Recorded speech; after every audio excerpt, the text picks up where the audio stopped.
आङो सिगाङाव बयनिसिमबो मिडियानि गेजेरजों बयनिसिमबो खुलुमनाय जासिहरबाय।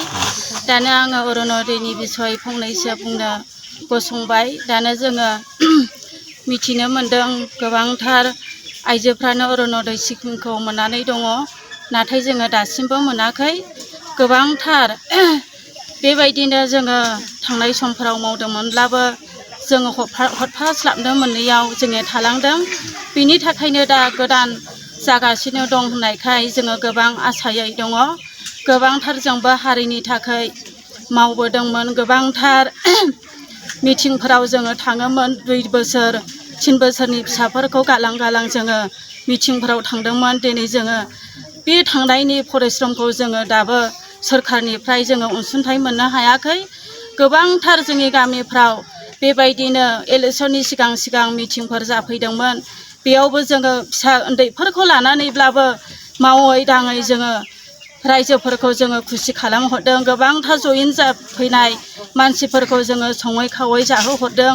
दिनै जोङो बे समाव गोबांथार मावख्रुबनायफोरजों जोङो हारिजों नांदोंमोनब्लाबो जोङो दासिमबो बे अरुण'दय स्किमफोरखौ मोननो हायाखै।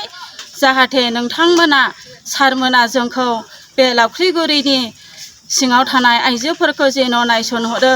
जेब्ला जोङो ओंखाम संनायफोराव जोङो गोलोमदै गसरला गसरलिब्लाबो गोलोमफबनाय देहाफोरखौ लानानैब्लाबो जोङो मावनानै जाहोदोंमोन। बे समाव सासे सानै लिडारफ्रा जोंनि खाथियाव फैयोमोन। दे नोंसोरनि मावनायखौनो जों जालांगोन, जोंखौ खुसि खालाम, बेबायदि बुङोमोन। जेब्लानाखि जोंनि इलेक्सना देरहानानै थाङो अब्ला जोङो नोंसिनि सेल्फ हेल्प ग्रुपआव थानायफोरखौ जोङो नोंसोरखौनो नायसंग्रोथारगोन।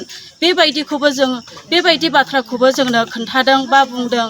बेखौ गोसोखांनानै जोङो मोननि हिसाबै जोङो दुखु मोनो।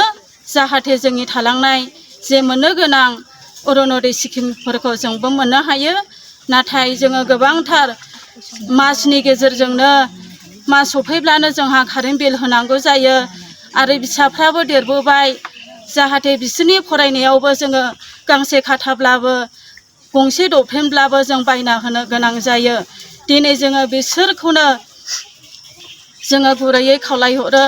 जेरैबायदि जोंनि प्राइमारि नेहाथारिया बुंदों अरुण'दय स्किमखौ जोङो आङो मावनानै होदों होननानै बेबायदि बुंदों। नाथाय 50 जन 60 जन मोननो होननानै बुंदों। नाथाय बेबायदि नङा, एसेल'नो 28 जनसिमल' जागोन मोनग्राफ्रा। बेबायदिनो आरो जोङो दाबो मोननो हायाखै।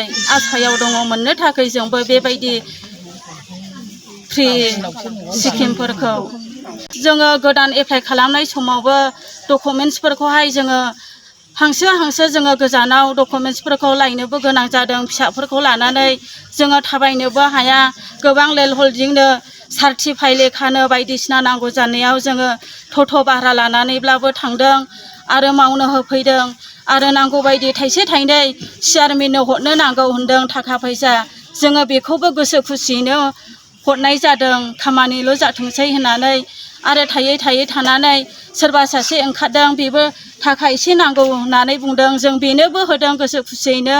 अब्लाबो जों दासिमबो मोननो हायाखै। सोलोंथाइ बोसोर 2023-24नि थाखाय फरायसाफोरनो गोदानै मुं थिसननाय लानानै फैदों क'क्राझारनि डक्टर सभा ब्रह्म मिउजिक आरो फाइन आर्ट्स कलेजआ। क'क्राझार सहरजों नांजाबनाय हाब्रुबारियाव थानाय बिटिआरनि गंसेल' डक्टर सभा ब्रह्म मिउजिक आरो फाइन आर्ट्स सरकारि कलेजआव दायो फरायसाफोरनि गोदानै मुं थिसननाया अनलाइननि गेजेरजों सोलिगासिनो। फरायसाफोरा क'क्राझार मिउजिक एन्ड फाइन आर्ट्स.in वेबसाइटआव थांनानै मुंखौ थिसननो हागोन। 12 थाखो उथ्रिसारनाय फरायसाफोरा bachelor of fine arts, bachelor of music आयदानि थाखाय मुं थिसननो हागोन। बे सरकारि कलेजाव मोजां सोलोंथाइजों लोगोसेयैनो हौवासा हिन्जावसाफोरनि थाखाय आलादा आलादायै हस्टेलनि खाबुबो दं।